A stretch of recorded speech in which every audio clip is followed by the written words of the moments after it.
Good morning students. As many of you know that Plato has banned the poets from his republic, or you can say the ideal state, where he mentions that poets are always irrational, or you can say they are carried away with irrational thoughts and feed emotions in the citizens. According to Plato, you must become a rational man so that you can be able to take good decisions in favor of your nation or in favor of your citizens. However, the irony is that Plato himself was one of the greatest poets of his century. He was obsessed with Homer and other contemporaries. So in this video we are going to discuss how Plato was one of the greatest poets and who all are the critics who hailed Plato as one of the great poets of his century. Before beginning this video, if you believe in smart work rather than hard work, or if you are someone who really wants to clear UGC-NET examination or GATE examination in English literature, then you can simply place your order of our study material on our website. I have given the link in the description below.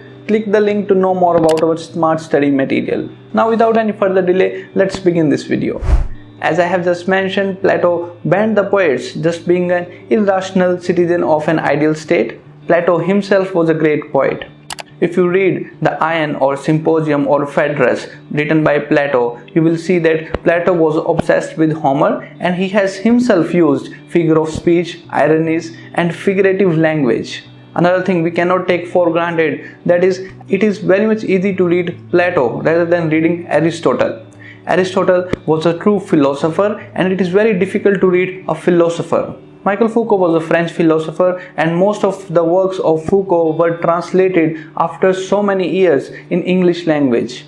So it might happen that whatever we studying in English literature or in literary theory, then it is a misconception, because whenever you try to translate one work from another language to English language or to some other language, you find that many of the understanding or point of view of an author get lost while translating a work from different language to this language or to English language. So it might happen that whatever we are studying in Foucault, it is a great misconception. The original theories were written in French language and after so many years it were translated into English language. And that is one of the reasons why different teachers have different point of view regarding literary theory. For example, in the last video we have discussed dissociation of sensibility. The way I explained dissociation of sensibility, it might happen that if you go to another teacher, he will explain this same concept in a different way.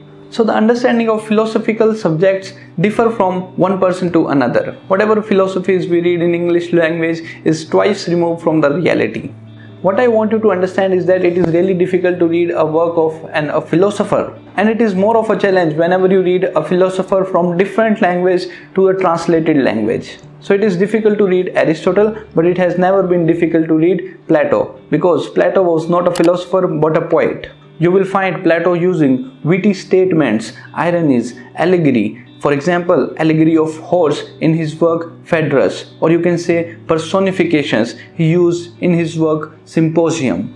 And another important thing to remember here is that Plato was one of the first critics who talked about poets. He was against the poets, and after this statement that poets should be banned from ideal state, or you can say the republic, the next generation critics started arguing with the Plato. You can see Aristotle's poetic, or you can say Philip Sidney's literary criticism work, which is Apology for Poetry, and then came P.B. Shelley's Defense of Poetry, and so on and so forth. And on the other hand, we have Roman critics like Horace or Longinus. In fact, Longinus mentioned in his work on the Sublime that Plato was the greatest poet. He even goes on to refer the passages from Plato's Ion. He talks about the obsession of Plato for Homer in his work on the Sublime.